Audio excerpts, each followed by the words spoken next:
Well, I'm going to try to do this with the speech tonight, not without. And first, let me say, John Forstner, Joan, and John Suter, thank you all for what a beautiful evening. It's meaningful and a very, very special honor.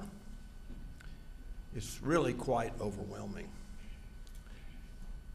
I would like to take a moment to recognize my family, Harriet Gachman, Eric Gachman, and Leisha Carlson, my daughter and my son and my wife. Not necessarily in that order.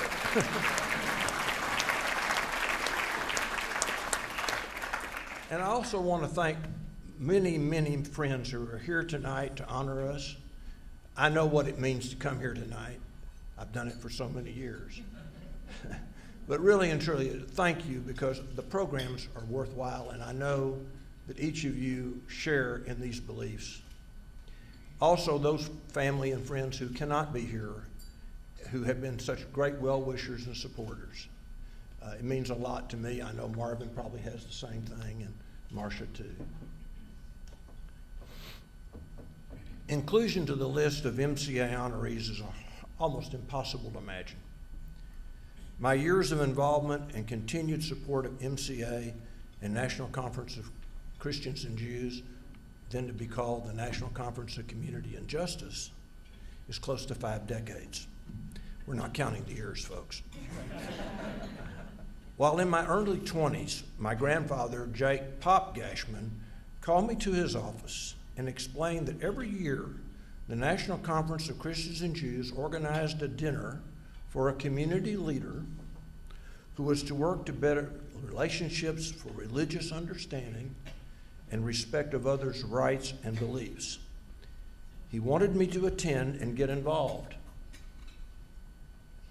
And in my family, when Pop made a request, you said yes. So we went to the dinner. Back then, too, I would never have dreamed to someday be honored by this organization. Flashback many years, and those of you all from Frogland. As a recent graduate from TCU who studied courses in religion, NCCJ involvement was a great way to continue to learn about others' beliefs. Eventually, my involvement evolved to board service, and for many years there, and later to serve as the presiding chair.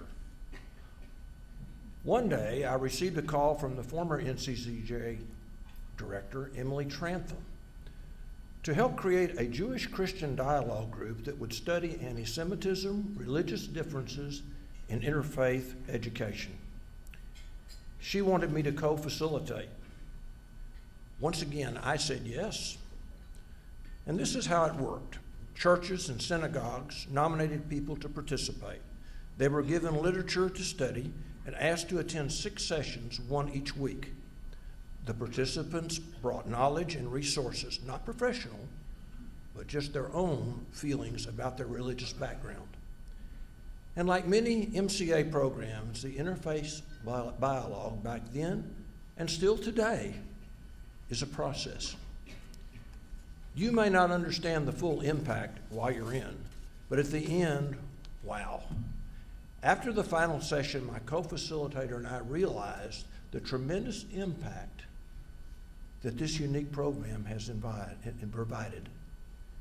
It helped inform and educate individuals, congregations, and our community. The relationships were so positive that we had to make a rule: no additional session in the parking lot afterwards would be permitted. And that's really true, folks. I learned so much and had so much fun and met great people. So I volunteered again to do the dialogue. This went on for a while until it evolved to 3 Abrahamic faiths: Jewish, Christian, and Muslim. Ironically, a much-needed dialogue after 9/11. Today, our MCA interfaith dialogues still have the same tremendous impact, still have the same great learning, and they have grown to include people of all faiths. MCA has has created and expanded our circle of friends. And folks, let me take a moment here. I will go ad lib. To me, and I know to many of you, the wealth a person has is their friends. That's what it's all about. Let me take a moment to speak about how this organization deepened my friendship with fellow board member and my co-honoree, Marvin.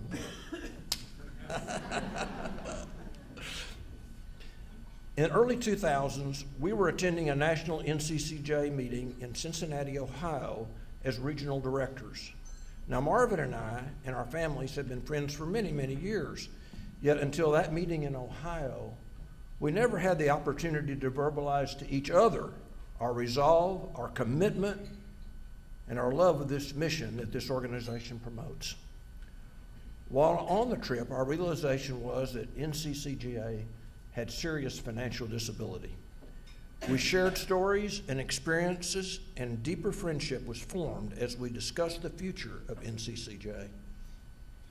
Oh yeah, that friendship, folks, still stands today.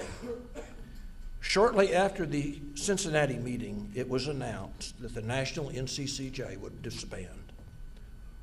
Once back home, our conversations continued, and Marvin and I became convinced that Fort Worth had a tremendous gem in NCCJ. We needed to do everything we could to keep this organization alive. Together with our fellow board members, we reached out to our supporters to create a new entity to continue the mission and programming. And the Multicultural Alliance was born, confirming the important mission of promoting diversity, inclusion, and understanding while working to eliminate bias, bigotry, and oppression. We expanded our reach past Fort Worth to Tarrant County. It's not just a Fort Worth tribute. It is a tribute to our cities and our county and our communities. You may not be aware that our community stands tall in Texas and in the nation as committed to the mission and principles that MCA promotes. Fort Worth is unique. Tarrant County is unique in this embracement of tolerance.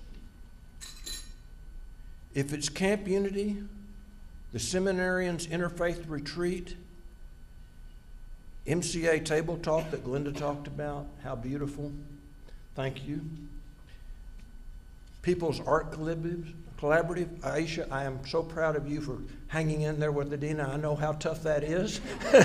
It's like trying to make a sales pitch, and go for it, babe. Interfaith Dialogue, this dinner, or special projects. MCA helps to educate Fort Worth and many cities in Tarrant County about how to build an inclusive community.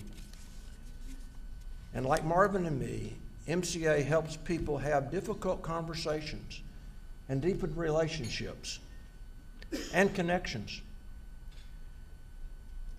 You can be proud that all of those involved share the same belief that our U.S. Constitution assures the rights of all citizens. We join here tonight to reaffirm those basic principles of freedom and justice. As I accept this award tonight, I ask you, may we always hold these principles close to our heart and in our mind. May we go about in our daily life realizing that these blessings need to be understood, respected, and appreciated, not just by those that support Multicultural Alliance, but by every citizen of this country. Thank you. I am truly honored and touched to be here, and I love you all.